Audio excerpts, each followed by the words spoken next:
My students and I and my teachers, we share the same vision. We believe that education is power. And if education is power, all power has to be used towards service.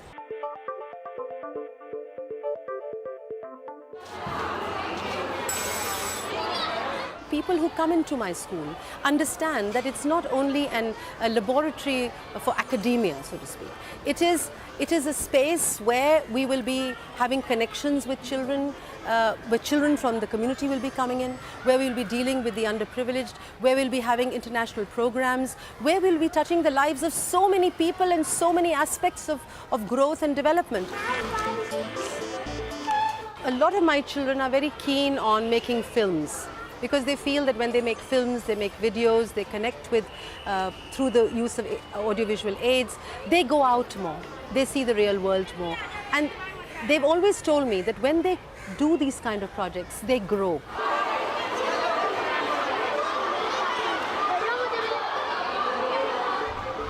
We are awareing the people about what is global warming, what is it causing, what are the effects, what do we have to do.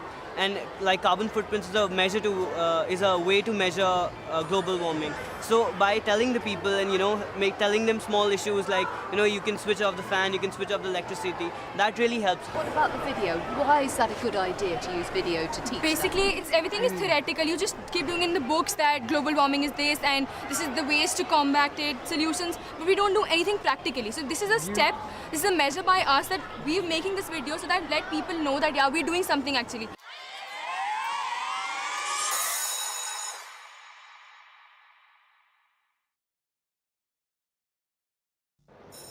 Okay students, the class is dismissed.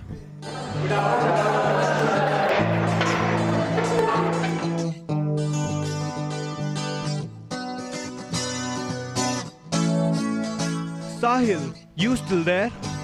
Sir, what are carbon footprints? A carbon footprint is a measure of the impact human activities have on the environment in terms of the amount of greenhouse gases produced, measured in units of carbon dioxide. As you can see here, methane and carbon dioxide are some of the greenhouse gases, and the emission of greenhouse gases lead to global warming, and this is measured by carbon footprints.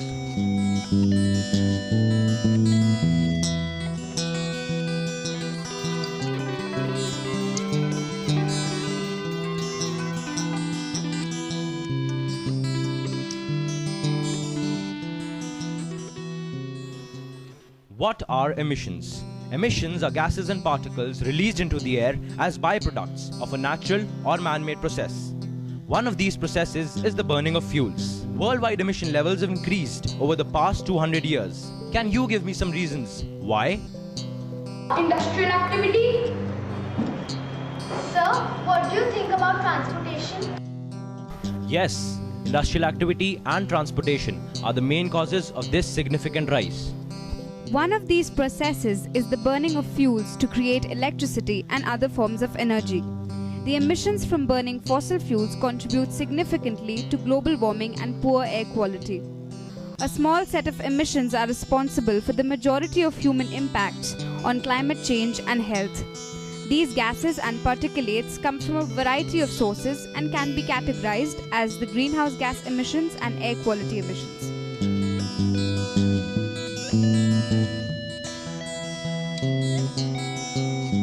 We have already learned what is a carbon footprint. Today we are going to calculate the carbon footprint in our immediate surroundings. What are our immediate surroundings? This classroom, right? The carbon calculation or carbon calculator is divided into 4 sections, that is electricity, heating, transportation and emission reductions. They are appliances like fans and tube lights. And the children like you and me, we emit carbon dioxide. So how does this escape from the room? It escapes from windows, doors and ventilators. Now we're going to measure the dimensions of this room, that are length, breadth and height. And we're going to measure the dimensions of the windows, doors and ventilators. Then we will subtract these calculations from the dimensions of the room.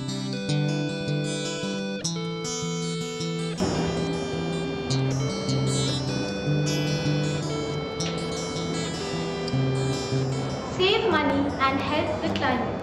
If you are in the market for a new appliance, look for the Energy Star label. These products consume 20 to less energy as compared to the standard product. There are over 35 product categories that bear the energy star, including ceiling fans and appliances. Recycle. It really makes a difference. Make the extra effort to rinse out your spaghetti cans, soup jars, and the plastic and soda bottles. Remember, composting food waste for the garden helps returning valuable nutrients to the soil. Remember, the more you recycle, the less waste goes to the landfill. Let us together reduce carbon footprints and the carbon emissions. And If not, this is what we have in store for us. this is where we have started.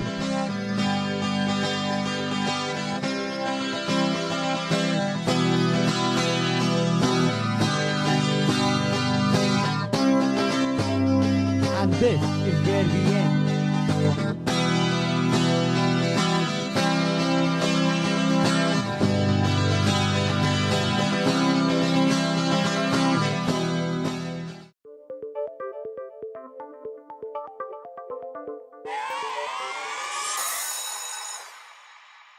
How realistic is the science and the argument that they put forward? Initially, when they were thinking of a movie, they got excited, and I thought that they are getting deviated from the topic. Okay, so there was the issue of mine. I wanted them to come back to the science. I wanted to know that what is the consumption of electricity they are going to have in their houses, in their community, in their school. They should react on that. They should look around to see that what is the carbon emission they are having due to their transport vehicles.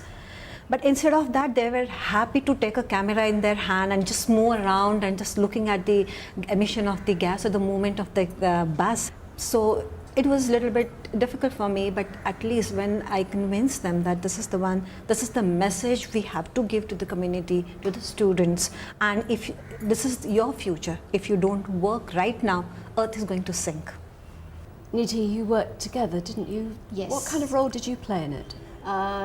She actually did the experiment with the children and find out that how the carbon rays or the carbon emission is there, and then we worked on the movie with the kids, and I was basically working with the children on making that movie with the help of different softwares, and we worked on that movie of carbon footprints, where we got to know that which place and where in our school we have the maximum carbon emissions. And were there any surprises for you?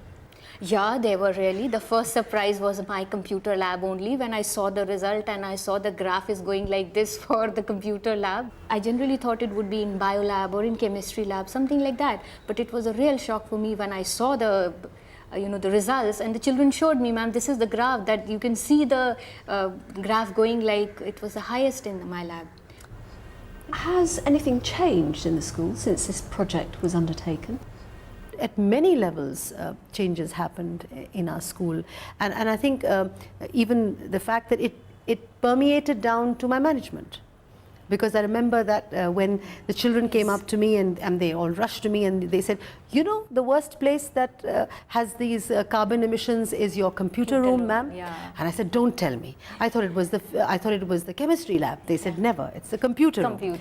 I asked the teachers, I asked the children, and we did a kind of a comparative study, an analysis, and then we made that out, and I put it in front of my managing board during my management board meeting, and I said, look, this is what it is. If we call ourselves a progressive school, if we call ourselves a school that believes in doing pioneering things, then let's now relook at our computer labs and see, how can I prevent this? How can I make it a more environment-friendly lab? I think the first step should be that we start implementing this thing in our school so that we can set an example that, like, we are switching off the fans, we're making sure everything is going accordingly, we're not letting people burn the leaves that causes pollution, we're not letting that happen in our school. That is why we want you to help us make this kind of become a revolution and let other schools also follow. Because schools also, like our computer lab got all renovated. So it is a measure from our side how we are doing it and how we could set an example for others to do the same. by making this movie and showing it at various occasions like symposiums which our school holds, or showing it to the foreign exchange guests, we are able to spread this message throughout and sort of started as a movement to actually reduce carbon dioxide emissions. On this journey, they've demonstrated a huge amount of faith in what they're saying. Yeah, of course, not only faith, what I can say that the kind of a confidence they have gained, it has helped in learning and teaching process also. Okay, it was not only one side teaching, that is teacher to students, it was in both ways. And not only both ways, the elder ones really went to the junior sections and they taught what carbon footprint is, what their role should be in reduction of carbon emission. And elder ones are the ones who really understood the importance of working in a group. And not only in the group, that the extensive study they have to do when they want to pass certain amount of message to the community. And what kind of a responsibility comes on them. They really have learned a lot about that. The concepts of community and within that leadership are obviously important. What ways are you developing that in this school? I can say that the coming in of the school clusters that have been created, I think that itself has been a huge partnership in getting involved with the community because of our large numbers in India. Our schools have a huge amount of children. And so if I at Springdales has a community of 10,000, then the other 6 schools in my clusters would be having the similar kind of communities. And I think the fact that when we go back to our cluster schools interaction at Leicester, and they then touch their communities, so they get our ideas, so it becomes a kind of a global community.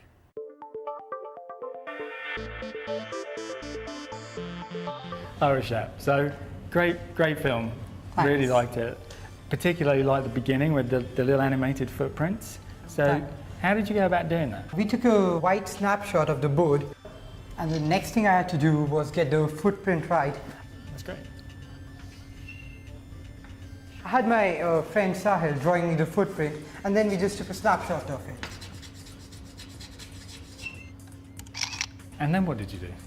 Well, then we just imported the snapshots into Flash, and bingo, then using motion tweening and making a mirror image of the original footprint. We get 2 footprints, and that's it.